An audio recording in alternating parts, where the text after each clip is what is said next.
The Christmas invitation never arrived. No call, no email, just silence. In Chicago, the winter air felt like shards of glass on my skin whenever I stepped outside. I kept checking my phone, knowing there'd be nothing. My thumb would hover over my messages app, wishing for a cheerful text from mom about holiday dinner. No silly meme from dad about tangled Christmas lights. No desperate message from Alex begging me to help wrap gifts. Just emptiness. It felt like I'd been erased. But on December 20th, I got something. Not a card, not a gift, a UPS envelope, rigid and official. My parents' names were on the return label. My pulse jumped. Maybe it was a late invitation, a peace offering. I tore it open, fingers shaking. Inside was a single sheet. No letter, no note, just an invoice. Formal. I blinked at the number. $25,000. The amount slammed into me like ice water. I read the description twice. The SUV I'd helped my younger brother test drive last spring. My breath caught. $25,000. No explanation. No, dear Chloe. No sorry. Just a demand for money. That's when it sank in. I wasn't family anymore. I was a transaction, a bank account. I'm Chloe Wynn, 30, living in Chicago, Illinois. And this is how my family tried to erase me and how I quietly made sure they remembered me every Christmas afterward. Before I tell you what I did, drop a comment if your family's ever treated you like a wallet. And follow me if you believe in quiet victories. I'm Chloe Wynn. I built my own digital marketing agency from scratch. Long nights, cheap takeout, but I made it on my terms. I had to. That's how it always worked in my family. I learned early that if I wanted something, I had to make it happen myself. There was no one else to count on. We lived in a nice condo in Chicago, a perfect-looking home, a perfect-looking family. From the outside, my parents, Lynn and Victor, cared deeply about appearances, about how we seemed to neighbors, friends, anyone watching, more than feeling sometimes, more than honesty. Our holiday photos were flawless. Every school event, we posed like the perfect family. We looked like we belonged. The truth was different. My younger brother is Alex. He's 24 now. He was always the golden one, the star. Everything he did seemed perfect in their eyes. Even when it wasn't, even when he messed up, he could do no wrong. He was dramatic always. And my parents defended him no matter what. No matter how loudly he yelled, no matter how clearly he was at fault. Oh, that's just Alex being sensitive, my mom would say. Or, Alex needs more support, Chloe. I never got that. I was just expected to be strong. I saw it my entire life. I was 5 and Alex, 3, ripped my drawing. My careful picture ruined. I cried. My mom rushed to Alex. Are you okay, sweetheart? Did Chloe scare you? Not, Chloe, are you all right? It was always like that. Birthdays, holidays.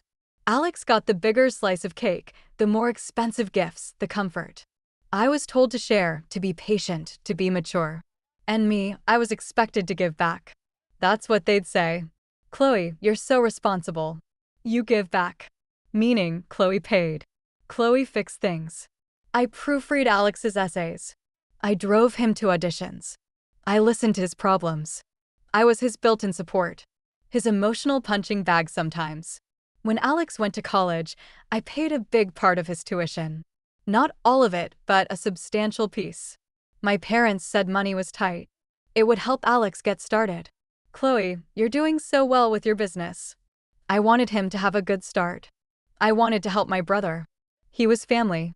So I did it. And when he graduated, I helped him with job leads, used my contacts, sent his resume around. It wasn't hard for me. I wanted to be a good sister. I thought it showed them I cared, that I was part of the family. Then last spring, Alex's old car broke down. Total wreck. Alex called me crying. I can't get to auditions. My life's over.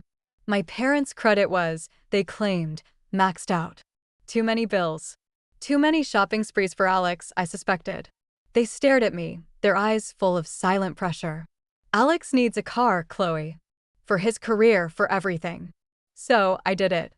I co-signed on a new car.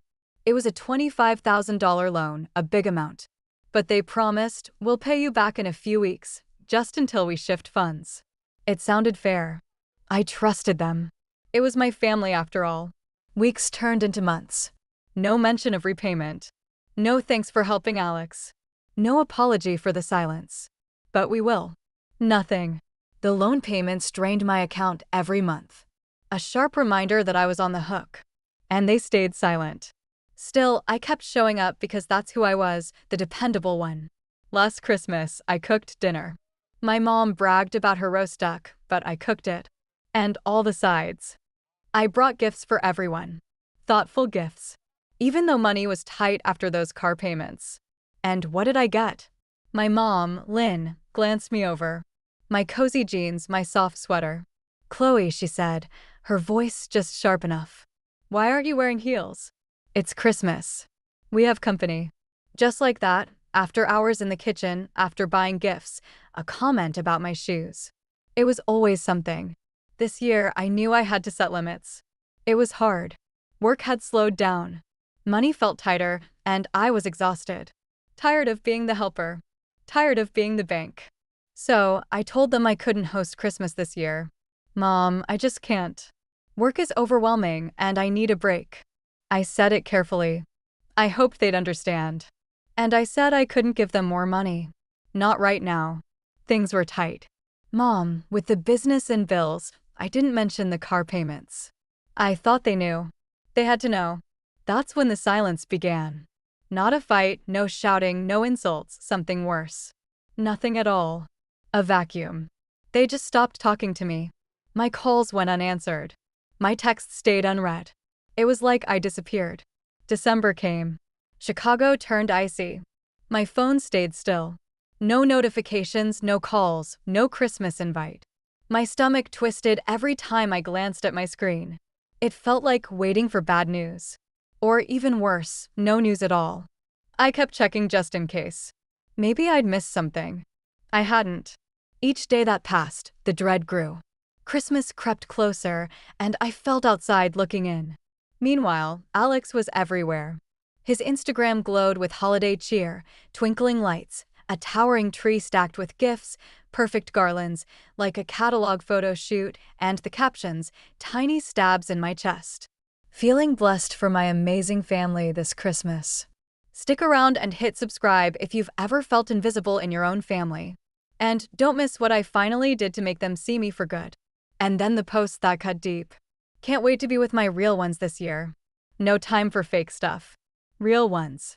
That meant me. I guess I wasn't real enough for them. I wasn't one of their real ones. Then came December 23rd. The day before Christmas Eve, a UPS envelope arrived at my door.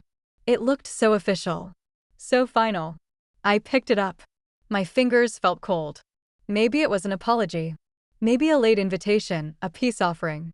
I ripped it open, my hands shaking. I wanted so much for it to be different. Inside, one piece of paper, not a kind note, not even a short letter.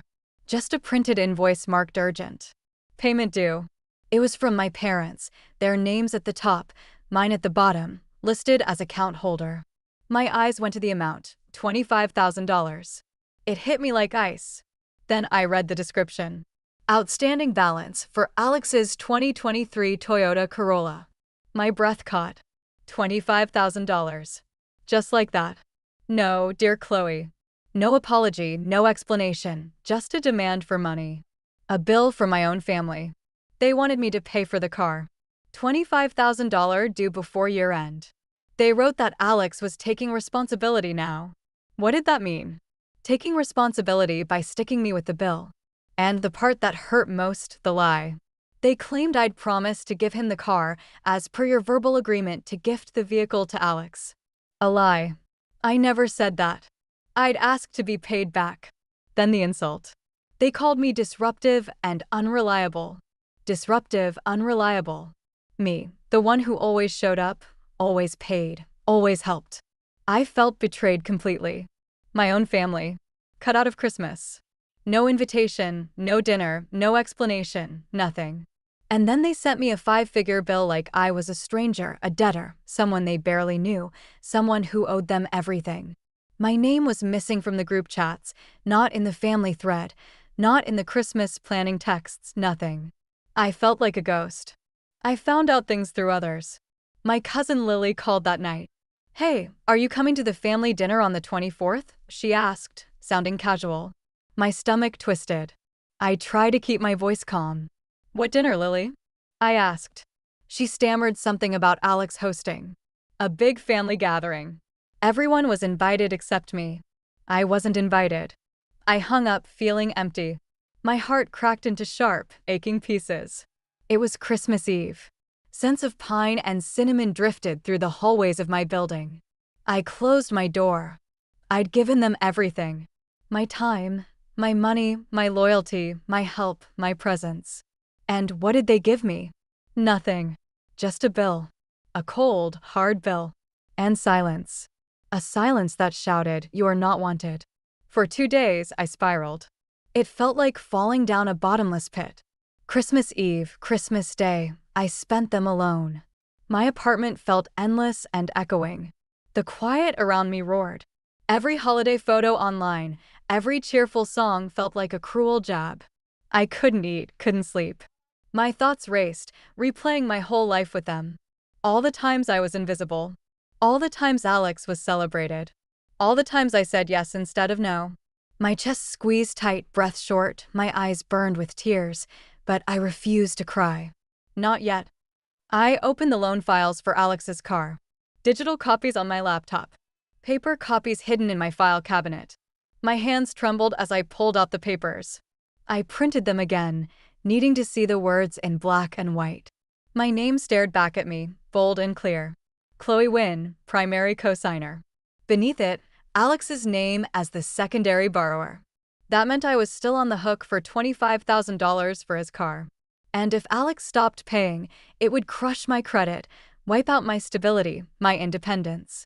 I checked Alex's Instagram again. He was posting constantly. Selfies, driving around in my car, his new car, showing off, tagging fancy malls, shopping bags piled high in the back seat, laughing, smiling, living his best life. While I sat alone, gripping an invoice for his car, a car tied to my name, my problem. The injustice burned in my gut. I considered paying it off just to end it, to make the problem vanish. Maybe win my way back into the family. To stop the silence, to ease the pain. Maybe if I paid, they'd see I still cared, still wanted them, still belonged. But then I read the invoice again. Disruptive and unreliable. Those words echoed in my mind. They called me unreliable. Me who always showed up. Me who fixed their messes. Me who paid every time. I stared at the loan contract again. My name primary cosigner. Not a backup. Not just a helper. Primary. That meant I had rights. Control over the car. It wasn't just Alex's. It was tied to me, my credit, my future. And they called me unreliable. They twisted my help into a supposed gift. Sent me a bill after shutting me out. Something shifted inside me. A silent click, not rage, calm certainty. I was done being used. December 26th, the day after Christmas. The day they thought I'd just pay quietly. I didn't. I took a hot shower. I dressed with purpose. No pajamas, no leggings, real clothes, a crisp white blouse, dark jeans. My head felt clear, focused. I drove to the dealership, the one where Alex chose his car, the same place I'd driven him, where I'd sat patiently while he picked colors and features. I'd even helped negotiate the price down. I carried the original loan papers, every document organized in a folder. My hands were steady now. I stepped inside. The dealership was calm. Post-Christmas quiet. I asked for finance. A man named Mr. Carter came out. I sat across his desk. My voice was firm, calm, professional. I explained everything. My name's on this loan, I said, pushing the documents over. As primary cosigner, I haven't been repaid as promised. This is a breach. I'd called a lawyer the night before. A friend's referral. He told me clearly. You have rights, Chloe. You can reclaim the car. My lawyer drafted a letter. I handed it to Mr. Carter. He read it carefully. His eyebrows lifted. He glanced at me, then at the paperwork. So, you're saying your brother stopped paying, and you want the vehicle back? He asked.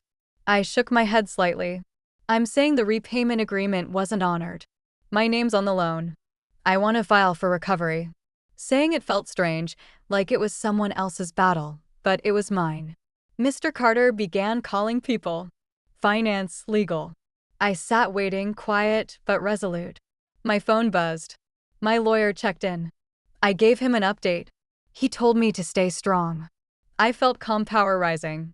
For the first time, I was deciding the terms. For once, I was in charge. With my lawyer on the phone for quick advice and help from the finance company, everything moved fast, faster than I expected. They confirmed I was the primary cosigner. No repayment had come. Repossession began. The car was taken back in 48 hours, straight from Alex's driveway. They came quietly and hauled it away. Alex's rage exploded publicly. His TikTok went viral. My car was stolen, he shouted into his phone. His face red and tear-streaked. By my own sister, he cried, yelled, filmed the empty driveway. Thousands commented. Some defended him. That's so harsh. Others were blunt. Maybe pay your sister back, Alex. Is this the car your sister paid for? I watched the video once. His tears meant nothing to me. His drama felt hollow. Then I blocked him. I stayed silent online. No posts, no explanations, no scenes. I blocked everyone. My parents, Alex, cousins texting, demanding answers. I deleted their numbers. Filed it all away under peace. A calm washed over me. A quiet power I hadn't felt in years. It felt like a weight lifted. Then I took the car back to the dealership, told them to sell it. I got back a decent sum. Not all, but enough to cover payments and some stress. Part of it I donated. Not to them, not to my family, but to a women's shelter in Chicago, a place helping women rebuild, empowering them. I donated in my family's name. A silent nod to what they weren't. It felt right, like giving back on my terms. In January, the calls began from my mom, my dad, then both. Chloe, how could you do this? My mom shouted. Alex is devastated, my dad said. You ruined Christmas. They called me selfish. I listened. Let them rage. I was ready. Then their anger faded into pleading. Alex needs his car for work. Please, Chloe, can't we fix this? I answered once. Calm, clear. I'm not your bank. I'm not the villain in your story. You chose Alex. You cut me out. Sent me a bill, not an invite. So, send him the bills from now on. Then I hung up. I felt free. That winter, I booked a solo trip to Oregon. Snow, silence, a small cabin. I hiked, read, drank tea, found peace I'd never known. A real Christmas for me. Before leaving, I sent a simple white card, 3 words inside. Merry Christmas anyway. No return address, just theirs, and let it go. All of it. Would you pay if your family cut you out and sent a bill? Or take back what's yours? Let me know. And if this hits home, like, subscribe, and share with someone who knows what real self-respect costs.